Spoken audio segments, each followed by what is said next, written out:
ఓం గం గణపతయే నమః.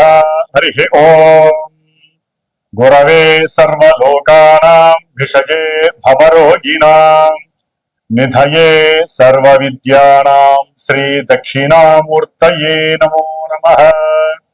జ్ఞానసిద్ధిని వీక్షిస్తున్నటువంటి ప్రేక్షకులందరికీ కూడా మరి ఈ జూన్ మాసము 1వ తేదీ నుండి 30వ తేదీ వరకు కూడా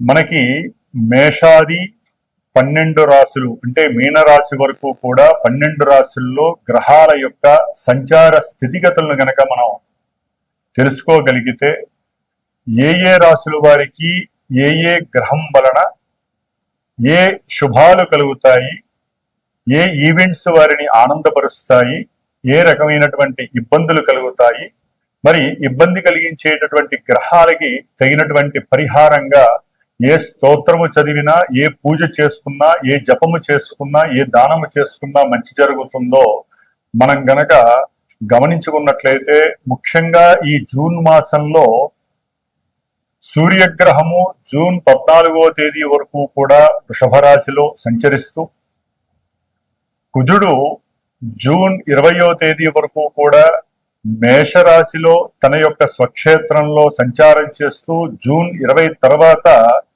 వృషభ రాశిలోకి సంచారం, జూన్ 15 తర్వాత సూర్య భగవానుడు మిథున రాశిలోకి సంచారం, బుధుడు జూను 19వ తేదీన దాదాపుగా మనకి మిథున రాశిలో సంచరిస్తూ 19వ తేదీ తర్వాత కర్కాటక రాశిలోకి సంచారం జరుగుతుంది. అట్లాగే ముఖ్యంగా మనందరికీ ఆనందింపదగినటువంటి విశేషముగా చెప్పుకోదగినటువంటి గ్రహము ఏదైనా ఉంటే గురుగ్రహము. ఇది చాలా విస్తారమైనటువంటి విశేషవంతమైనటువంటి ఆర్థిక లాభాదుల్ని కలుగజేస్తూ అన్ని విషయాలలో వృద్ధిని కలిగించేటటువంటి ఈ గ్రహము జూన్ 2వ తేదీన అంటే 1వ తేదీ అర్ధరాత్రి నుండి కూడా తన యొక్క ఉచ్చస్థిత రాశి అయినటువంటి మిత్ర రాశి అయినటువంటి కర్కాటక రాశిలోకి సంచరిస్తూ దాదాపుగా ఈ జూన్ మాసం అంతా అదే రాశిలో సంచారం చేస్తూ ఉంటాడు గురుడు.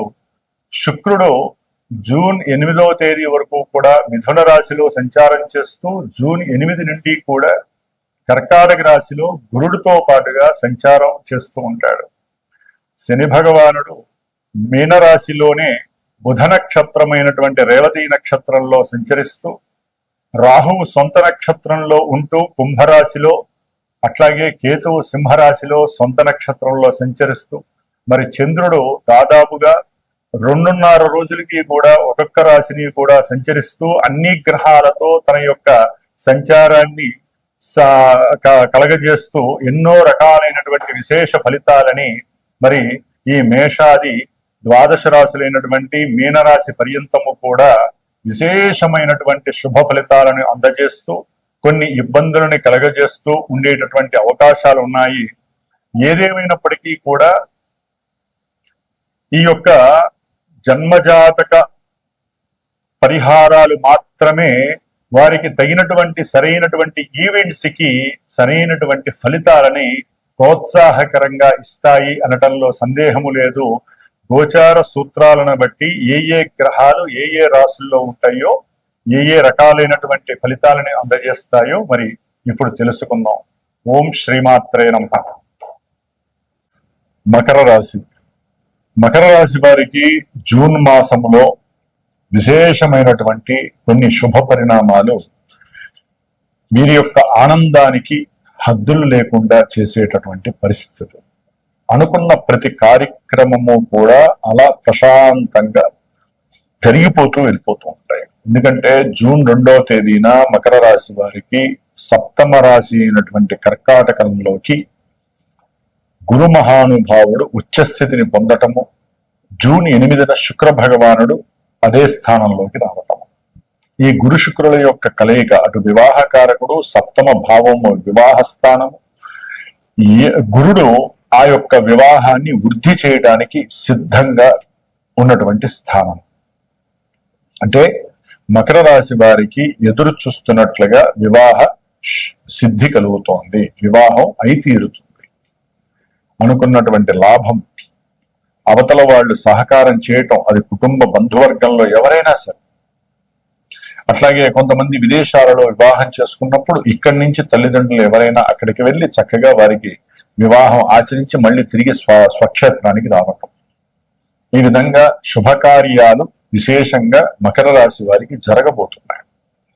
ఆకస్మికంగా మీరు ఏదైనా అప్పులు చేస్తుంటే ఆ అప్పుల్ని తీర్చేటటువంటి స్థితి, శక్తి కూడా ఈ గ్రహాలు వీరికి అందజేస్తున్నాయి. వీరికి ఏదైనా సరే కొంతమంది మకర రాశి వారు ధన రూపంలో గాని ఎక్కడైనా పెట్టుబడి పెట్టడము, చిట్టిపాట్ల ద్వారా ధనాన్ని వారు పెంచుకుంటూ వస్తూ ఉంటారు.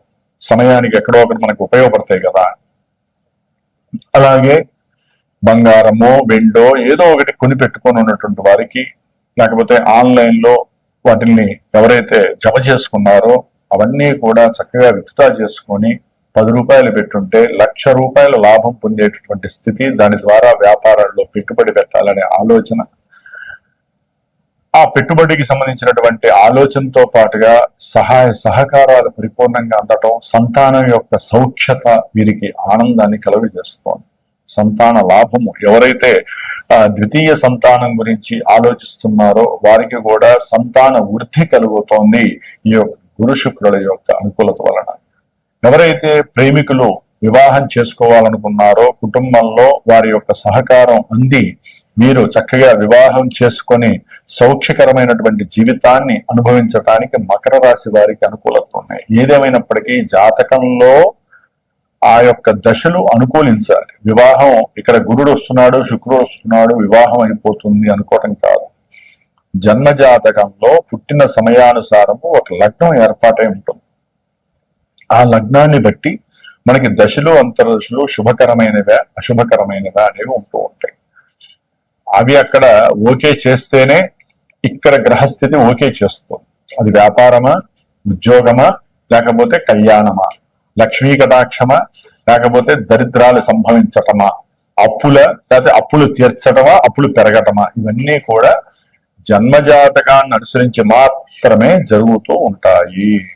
అలాగే మకర రాశి వారికి శని భగవానుడు అత్యద్భుతమైనటువంటి స్థానంలో ఉండటం ద్వారా మీరు ధైర్యంతో తీసుకునేటటువంటి నిర్ణయాలు, అది వ్యాపార పరంగా అప్పులు తీసుకోవటమా, లేకపోతే ఏదైనా దూర ప్రాంతాలకు వెళ్ళాలనే యోచన కలగటమా, అసలు అప్పులు ఉన్నటువంటి అప్పులు తీర్చేయాలనేటటువంటి సంకల్పమా, ఉద్యోగంలో ఏదైనా మార్పు చేసుకోవాలనే, గృహంలో ఏదైనా మార్పు చేయాలనే, ఇవన్నీ కూడా శని భగవానుడు వీరికి కాస్త అనుకూలమైనటువంటి పరిస్థితుల్ని, ఆలోచనల్ని కలుగు చేస్తూ ఉంటాడు.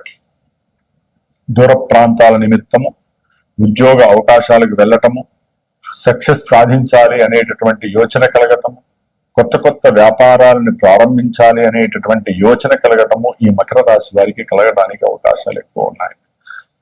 సూర్య భగవానుడు వీరికి జూన్ 14 వరకు 5వ స్థానంలో ఉండి సంతానపరమైనటువంటి సమస్యలు, అనుకున్న కార్యాలు ముందుకు వెళ్ళకపోవటం, కొంతమందికి ఆకస్మికంగా లే ఆఫ్లు జరగటము, జూన్ 14 వరకు చేస్తున్న ఉద్యోగం పోవటము, దాని ద్వారా ఆర్థిక పరమైనటువంటి నష్టాలు కలగటము, ఉన్న ఆలోచన పోవటము, ఏం చేయాలో తెలియకపోవటము. జూన్ 15 తర్వాత వీరికి గనక జన్మజాతకంలో గ్రహస్థితులు అనుకూలిస్తే గనక జాతకంలో సూర్య భగవానుడు 6లోకి వచ్చి ఎవరో ఒకళ్ళ సహాయ సహకారాలతో మకర రాశి వారికి ఇటు గురుబలం శుక్రబలంతో పాటుగా రవిబలం కూడా పుష్కలంగా ఉన్నతమైనటువంటి ఉద్యోగ సిద్ధిని కలుగజేస్తోంది. అట్లాగే వీరికి ఉన్నటువంటి ధైర్యము, ఆత్మవిశ్వాసము, వీరు అనుకున్నటువంటి ఏ పనైనా సరే చేయడానికి సాహసోపేతమైనటువంటి నిర్ణయాలు కూడా చాలా చాలా వీరికి దోహదపడతాయని చెప్పుకోవాలి. అట్లాగే ముఖ్యంగా ఈ మకర రాశి వారికి చతుర్థంలో ఉన్నటువంటి కుజుడు 20వ తేదీ వరకు కూడా ఆ యొక్క స్వక్షేత్రంలో ఉండటం ద్వారా భూగృహ లాభసిద్ధి కలగటము, తల్లిదండ్రుల నుంచి రావాల్సినటువంటి ఏదైనా ఆస్తులు వీరికి కలిసి రావటం, అనుకున్న విధంగా వీరు కొంతమంది విద్యార్థులు అయితే గనక చదువు యందు మంచి కాన్సన్ట్రేషన్ తో ఉండటం జరగడానికి అవకాశం ఉంది. కానీ ఏదైనా సరే చతుర్థంలో ఉన్నటువంటి కుజుడు కొంత సౌఖ్యాన్ని కోల్పోయే పరిస్థితిని కలుగజేస్తాడు. విద్యా వ్యవస్థల వారికి కానివ్వండి, విద్యా రంగంలో ఉన్నటువంటి వారికి కానివ్వండి, విద్య పరంగా కానివ్వండి. ముఖ్యంగా 4వ స్థానంలో ఉన్నటువంటి కుజుడు భూముల పరంగా ఈ మకర రాశి వారికి కాస్త నష్టాలని కలుగజేస్తాడు. భూ కబ్జాల ద్వారా కూడా మీరు కాస్త ఇబ్బందులను పడేటటువంటి పరిస్థితిని కలుగజేస్తాడు. న్యాయస్థానాలు అట్లాగే ఆ మకర రాశి వారు ఏదైనా సరే ఒక వాహనం కొందామన్నా లేకపోతే ఏదైనా ఒక గృహం కొన్నామన్నా ఎంత ఆవేశంతో ముందుకు వస్తారో అంత లేట్ అవడానికి అవకాశం ఉంటుంది. ఈ నెల రోజులు, జూన్ నెల రోజులు మొత్తం కూడా ఈ కుజుడు యొక్క అనుకూలత సరిగ్గా లేదు. ఈయన 5వ స్థానంలోకి వచ్చినప్పుడు సంతానలేమి, సంతానపరమైనటువంటి సమస్యలు, సంతానం కలగడానికి చాలా చాలా అవకాశాలు ఇస్తారు. కానీ కుజగ్రహము అనేటటువంటిది జన్మజాతకంలో సంతాన స్థానానికి ఆధిపత్యమై ఆ దశలో అంతర్దశలు జరిగితే వీరికి కుటుంబంలో సంతానపరమైనటువంటి యోగ్యము కలుగుతుంది. ఎందుకంటే కుజుడు లాభస్థానాన్ని కూడా చూస్తూ ఉంటాడు. అదే 5లో ఉండి 12ను కూడా చూస్తాడు ఆయన. అంటే లాభం కలుగుతుంది అనుకునే లోపల ఎక్కడో ఒకడ సమస్యను తెచ్చిపెట్టేస్తాడు ఈ కుజుడు. అంటే సంతాన నష్టం. అట్లాగే స్త్రీలకైతే గర్భవిచ్చిన దోషాలు. ఎందుకంటే ఆయన స్థానము 5వ స్థానంలో ఉండి మకర రాశికి 8ని చూస్తాడు, అట్లాగే 11ను చూస్తాడు, 12ను చూస్తాడు. కోరిక బలంగా ఉంటుంది, కోరిక చాలా బలంగా ఉంటుంది. అనుకున్నది అయిపోతుంది అనుకుంటాడు. కానీ ఆయన ఆ భావాన్ని చూడటం ద్వారా సంతాన యోగ్యతని ఇచ్చేటటువంటి పరిస్థితులు ఆయన ఉండడు.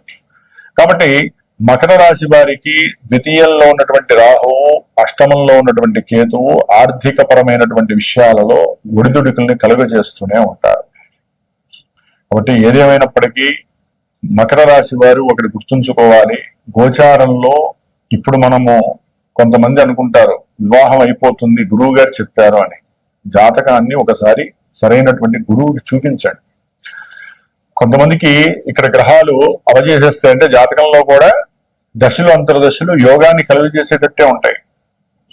ఇక్కడ ఆ బలం, గురుడు బలంగా ఉన్నాడు కాబట్టి పెళ్లి చేసేస్తాడు. జాతకంలో అదే నడుస్తున్నటువంటి దశ అంతర్దశ గ్రహాలు నెగిటివ్ సెన్స్ ని కూడా ఇస్తూ ఉంటాయి.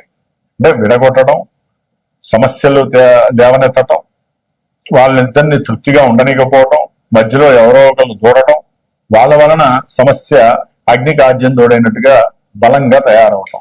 అది తల్లి కావచ్చు, తండ్రి కావచ్చు. అందుకనే భార్యాభర్తల మధ్య ఎటువంటి వ్యక్తి రాకూడదు. ఎందుకంటే ఇక్కడ శుక్రుడు సప్తమంలో ఉండటం అంత మంచిది కాదు కాబట్టి చెప్పాల్సి వస్తుంది. చివరికి భార్యాభర్తల మధ్య సంతానం కూడా రాకూడదు. అట్లాగే వ్యాపారంలో మాత్రము మకర రాశి వారికి చక్కటి అనుకూలమైనటువంటి సమయంగా మనం భావించాలి. ఆకస్మికంగా వీరికి ఉద్యోగ వ్యవస్థల్లో ఎన్నో ఇబ్బందులు తలెత్తడానికి అవకాశాలు మెండుగా ఉన్నాయి. కాబట్టి జాగ్రత్తగా గణపతి ఆరాధన చేసుకోండి మకర రాశి వారు. కొన్ని జాగ్రత్తలు పాటిస్తూ ముందుకు వెళ్ళండి. ఏదైనా ముఖ్యమైనటువంటి ఈవెంట్స్ అంటే వివాహము, ఉద్యోగము, వ్యాపారము, సంతానము, కొంతమంది అప్పుల బాధ, కొంతమందికి ఆర్థిక పరమైనటువంటి సమస్యలు, ఇట్లా ఎన్నో రకాలైనటువంటి సమస్యలన్నీ కూడా జన్మజాతకాన్ని చూపించుకుంటూ గురువు చెప్పినటువంటి విషయాన్ని చక్కగా విని మీరు ఏ విధంగా ఉండాలి, ఎప్పటి వరకు ఏ నిర్ణయాలు తీసుకోకూడదు, ఇప్పుడు జరుగుతున్నది అనుకూలమైతే నిర్ణయాలు తీసుకోవచ్చా లేదా అని గురువుని సంప్రదించి చేస్తే మీకు ధనము, సమయము, ఆరోగ్యము, మానసికము ఇవన్నీ కూడా అనుకూలంగా ఉండి మీరు ఎదగడానికి అవకాశం ఉంటుంది. కాబట్టి ధర్మో రక్షతి రక్షితః.